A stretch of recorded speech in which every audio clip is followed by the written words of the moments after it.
Hello and welcome to Zero Hanger TV, big episode, grand final preview. I am your host, being Trinidad. I'm also joined by two people this week. So, Mitch Keating, AFL Chief Editor. Hello. And we've got Jack, our AFL reporter. How you going, mate? Good. Yourself? Yeah, not too bad. I'm excited. I've never had three people at the desk. That's good. Yeah. Oh, cool. All right, let's kick it off. We're going to go through we're going to do a grand final preview. We've got the biggest talking points coming into the granny, predictions, MVP, player movement, and of course we're going to finish with the mailbag. So let's get stuck into it. So grand final preview, Brisbane, Collingwood. We know the story. But how did both teams get here? So we're going to start with you, Jack. So Collingwood. Yeah, a really strong season, obviously. A few different times they went on pretty big winning streaks throughout the year. I think the big question for them was coming into the finals and sort of their form. They entered the finals 3-3 with their last 6 games in the regular season. So there's a bit of question about their form just heading in, but they've had a really strong year overall, and that was sort of powered by some of those off-season additions they made. Obviously Tom Mitchell, Bobby Hill, Dan McStay and Louis Brampton all coming in at the start of the year, and they've all had pretty significant impacts, especially back this year. We see two of those guys have been the kind of focal point of Collingwood's sort of grand final week story in terms of obviously McStay's out and now Brampton plays a massive role come Saturday. Yeah. And Brisbane for you coming in, Mitch. Yeah, well, some good form coming in. I think they knocked off St Kilda, knocked off Collingwood more importantly, down in Melbourne. It wasn't at the MCG though, which is an asterisk in there to a no record against the Pies this year, but that's certainly some confidence the Lions take into this one. They beat St Kilda, another top 8 finishing side. So that was some good form carrying into it, and handled Port Adelaide with some comfort at the Gabba. And then obviously last week against Carlton as well to keep their record at home perfect, but their record at the MCG this year 0-2. I think we mentioned in the show earlier this week that this will be their third game in the MCG for the season, and Collingwood are playing their 16th or 17th, which they're home ground, but that's kind of that lopsided advantage some Victorian clubs will get with the grand final being held at the G each year. And then from this perspective, and I guess kind of what moves they made heading into the season to kind of better themselves and go an extra step or two was obviously the acquisition of Josh Dunkley is huge for them.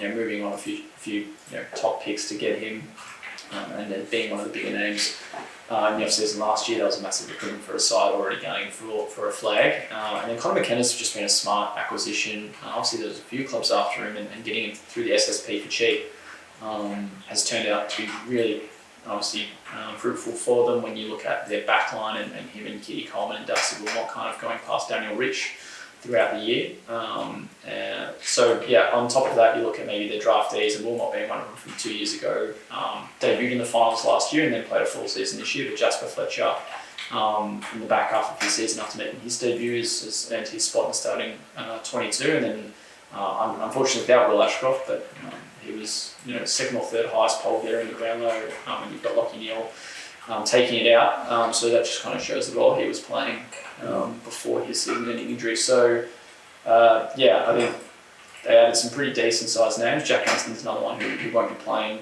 or is unlikely to be playing, but they've got some good experience in there and some good mix of young players that have kind of put them in this position that they are in now. Yeah, exciting stuff. So, speaking of who is playing, so Frampton is confirmed to be playing for Collingwood. Yeah, comes in for Dan McStay, probably the only change that you can really see coming. And obviously he'll play forward, did so at training today, and was strong enough coming up against Dustin Moore, Nathan Murphy, showed some good signs, and there'll be a bit of pressure on him to kind of help lead that forward line, whether he's next to Darcy Cameron or Mason Cox and Brody Myshek. As Jack said before, he was a bargain pickup for them, a player that can really play anywhere, and that's what Craig McRae said on one of the reasons why they brought him in, is he can play back if they need him to, and he could be used to be switched up with someone like Jeremy Howe. It's his first final as well. So first final, interesting way to kind of make your first final appearance. Obviously, just about everyone else played last week or the week prior as well. And then from a sub perspective, that's actually probably it's not settled. You'd think Jack Innerton would still probably be favourite to have. You've got John Noble. They could move someone like Patrick Lipinski to the sub role and start a Ginnivan or moving over straight in and Ginnivan gets overlooked. But from what we know, Frampton's in, next day's out, Adams can't play, and it's going to be interesting look to see how well Collingwood's forward half performs. Yeah, it's a cool story. I love those, like a debut in a final. Like obviously Marlon Pickett back his first game was the granny. But so Jack, the dynamic between Gardner, Payne, Frampton, McStay, what do you got there? Yeah, really interesting. Obviously, like you mentioned, Frampton's in. The other side of the ball in terms of the lines is in terms of Jack Payne, his injury. So there's two stories on either side, injury-wise, coming in. So Jack Payne looks to be getting put through his paces today at Lions main training. So the final session before they head over. So his status should be determined some stage today.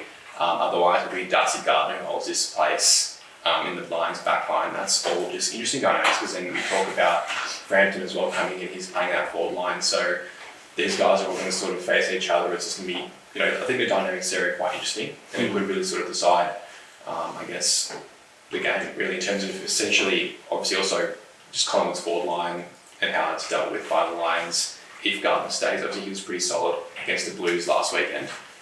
So it's going to be interesting to watch. Absolutely. All right, let's get into the predictions, the fun stuff. I love making a big call. You actually had a pretty good call when it came to the Brownlow preview. You picked Gordon as your smoky, and you actually did end up coming fourth in that one.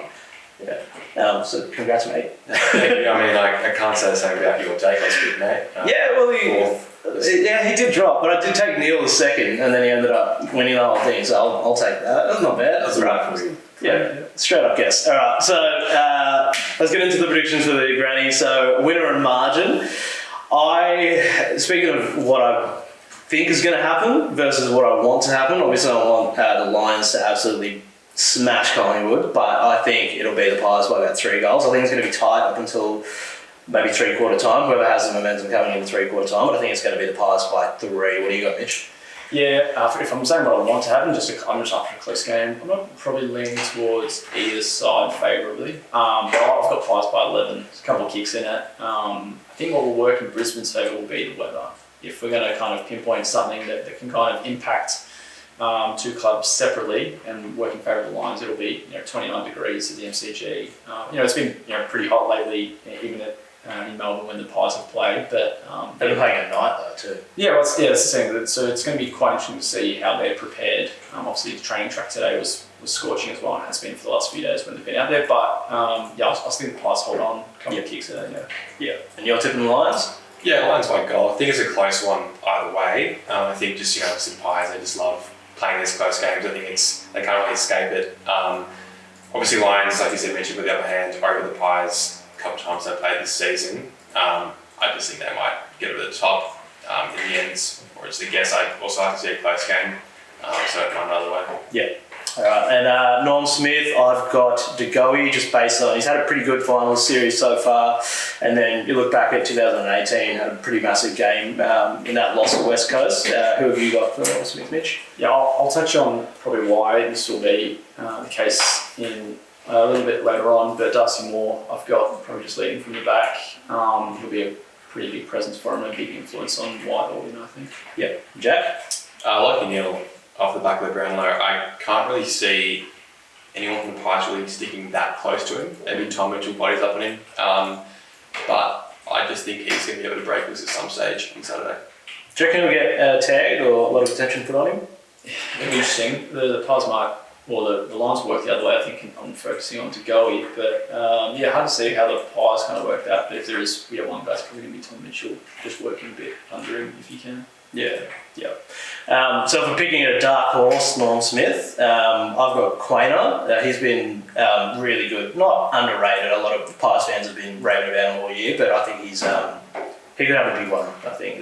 No, if he takes the job of Charlie Cameron and kind of locks him down, and that's the difference in the end, and it'll be interesting to see if that's how the vote holders kind of favour the backman, and that'll be good. Yeah, and for me as well, I've got Jeremy Howe. So similar to obviously the Moore pick, I think it's going to come down to how Collingwood's backline holds up, but if he also gets thrown forward, it could be a difference in how they go on the scoring side of things, and if he's that kind of catalyst in the game, then he could be favoured there as well. Yeah. Dark horse, Norm Smith?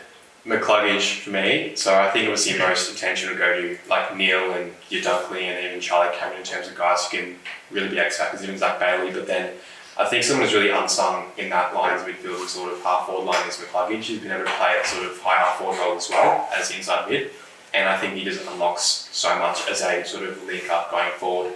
And I think you could talk about that with your Lions front third ball movement.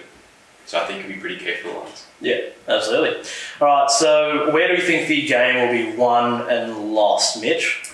Yeah, so this is what I was kind of saying before with tipping my more for the norm. I think with what Collingwood's backline's been able to withhold over the last couple of weeks, and maybe more so against the Demons in week one, low scoring games, and they've kind of said this week, look, we're happy to just keep it low scoring as long as we're the highest score. And I think, we look at the Lions, they are the number one team for accuracy and moving the ball inside their forward third. So if the Pies stand up and can kind of overcome that duress from the opposition's attack, then it's going to be their back line. That mix of Collingwood's back line and then Brisbane's forward third ball movement that will probably decide this game, I'm thinking. And that's probably why I've got the likes of Moore or Howe as my tip for the Norm Smith. Yep. And Jack, what do you reckon? Yeah, centre bounce for me is where it's going to be won and lost. Like we said, as matchups, thinking probably going to be Dunkley on DeGoey, Mitchell on Neil. So I don't think those are massive matchups in terms of determining sort of who's going to win it at the source to begin with. Obviously, clearance is going to be huge. So I think, really who's going to win the clearance battle and who's going to get into the forward half is going to be pretty key. I think more so than anything else. Yeah. You guys are thinking pretty strategically. For me, I think the game's going to be won and lost purely just on the vibes. Who comes into the game with the best vibe. I think Grannies especially just throw everything out the window. Whoever's got the best vibe will win. They'll probably fall Collingwood's way. I just love how they go about their pre-game. Yeah. They're so happy, excited, ready for it. Don't look a touch nervous at all. Yeah. And obviously it helps when you've got a really heavy crowd, waiting for you to come out, and where that probably won't work in the Lions' favour. So if you are going off vibe, I think that might be pure vibe. Yeah. And all whose banner survives. At the start, make or break. Yeah. Cool. So in terms of stats that matter, so the stats are important for Granny, obviously, and Ryan Sachs will be wrote a nice article at Zero Hanger. Did you want to explain that one? Yeah, so we're just kind of looking at obviously some of the key areas for every game, and you're looking at the contest in the air, who's in ball movement, and then looking at the key guys from each side. So when you're talking contest, you're talking about the midfielders in the air. Maybe is it a focus of forwards and their impact, or maybe it's defenders locking down. On top of that, moving the ball. So who are going to be the guys that you wanted in their hands throughout the day, and that's something that I think's decided a few finals so far this series. Talking about the forwards and the spark, and who's going to be the difference maker for some of the forward groups, and then maybe an unexpected hero. Who each grand final you usually see guys step up and you can and be a difference maker or a big influence on the game when they haven't been that player throughout the season. Talking about guys like Brian Lake a decade ago in that final win for the Hawks. There's always going to be a few here and there that pop up. Jason Johannesson had a great 2016 season, but went to a new level in the back end of that year and was kind of an unexpected hero in a premiership run. So there are a few of the names, and I think you talk contest, and as you mentioned before, Lachie Neale and Tom Mitchell might be the two. The best kind of clearance in and under players that are going to really work hard to get their side to first disposal. So that's probably the two names to kind of look out for. While Mitchell probably isn't, a star or one of the top three midfielders for the Pies, I think he could be kind of that game changer element. And if he's performing well, then usually it's the same for the Pies. Yeah, absolutely. All right, so that's all the predictions for the Granny. Exciting stuff.